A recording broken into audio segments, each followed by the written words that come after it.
So for week 2, I'm going to go over what the work is for this week. I just finished reviewing it myself.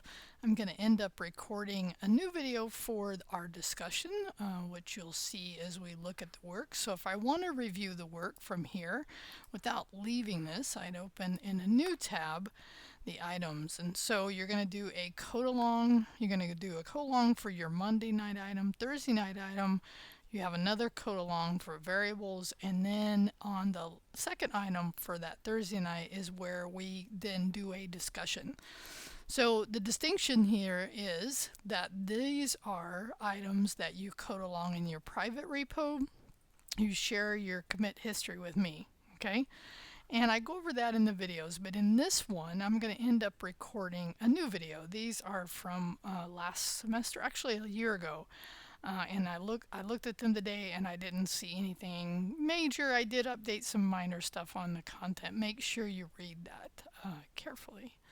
But on this one, I'm going to end up recording a new video after this one because an important part of what you need for this carbon footprint is actually a URL associated with your public repo. So I'm going to actually start there. But back over here, and this is actually where I'm starting, so I'll work my way through as just a process. So what we're going to do, remember when we were sharing our, and this is my public, right? So we've had a private repo and we've had a public repo, and last week, the Who's in the House on the week 1, we were sharing this URL. And this URL is fine, right? You can look at code. We only wrote a console log, which is really a fine start.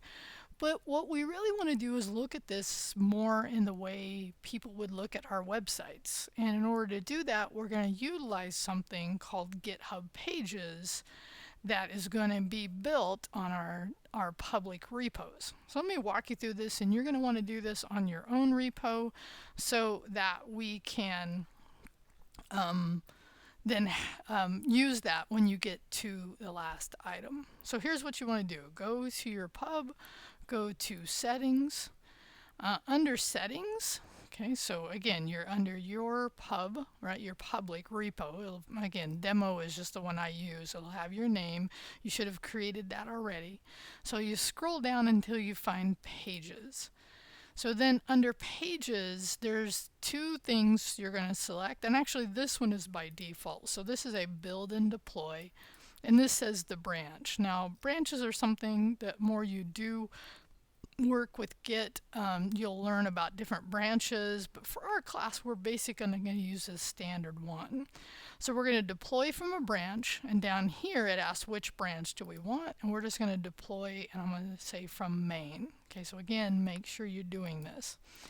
Now we're not done yet because we're also going to just have it by default. What it comes up with is the root, and then when you hit save, it actually will then look at whatever is in your main on your public, because that's where we're at, or in your branch root on the branch main on the root. And when I hit save, it seems like nothing happens.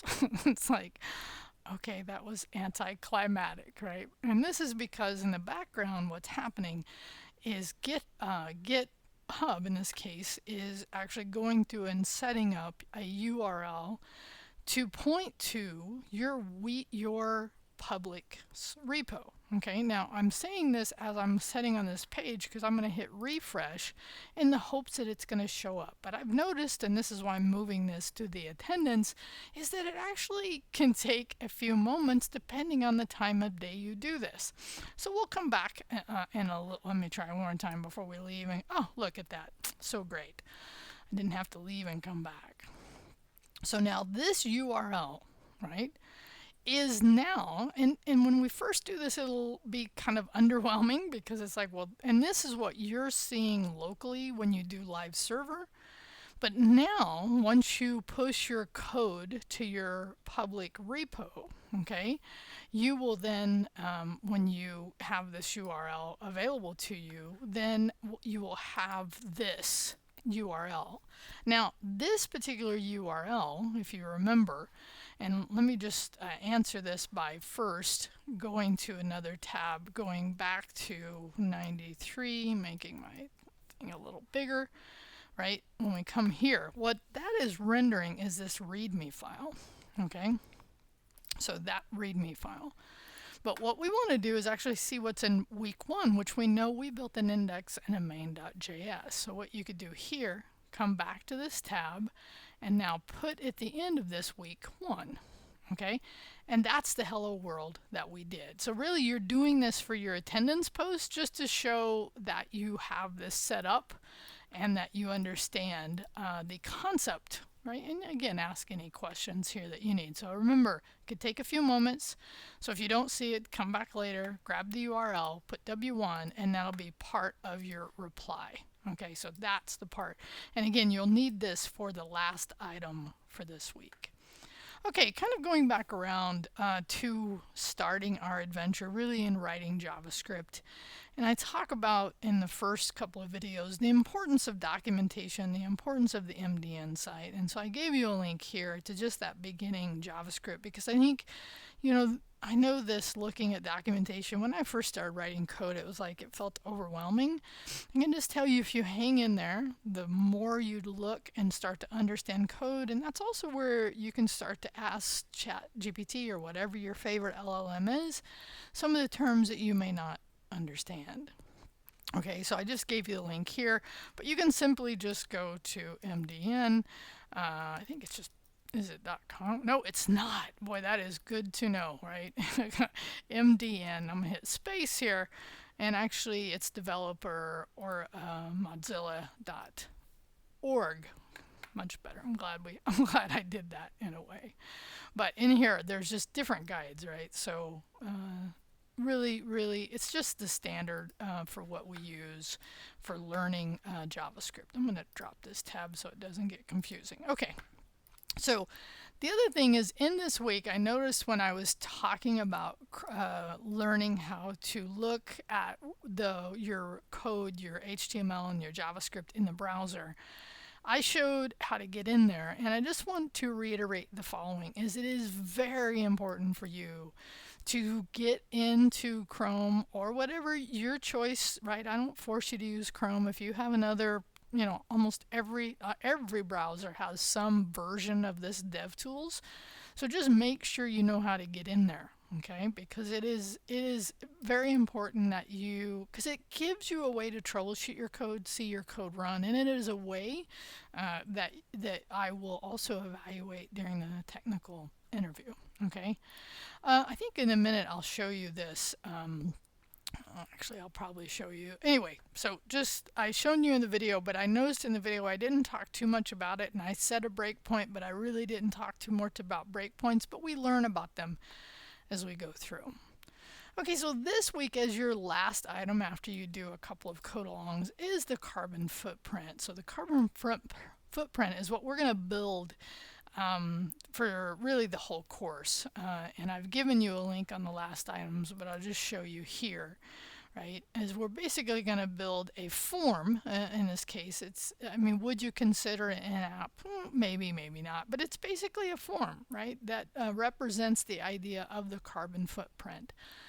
The reason I bring it up here is to really talk about that. You know, I don't do this in order to invoke any kind of shame from anyone about the number that comes out, because what happens is the larger the number of your carbon footprint is just that. It's how big of a footprint do you have in the way that you live your life. And I just want you to know I didn't do this as a way to shame anyone. I really did it as a way for us to learn JavaScript, and hopefully in a way that also helps educate us about ways that we do have carbon footprints. But I just want you to know that that was my intention going in. Okay? All right.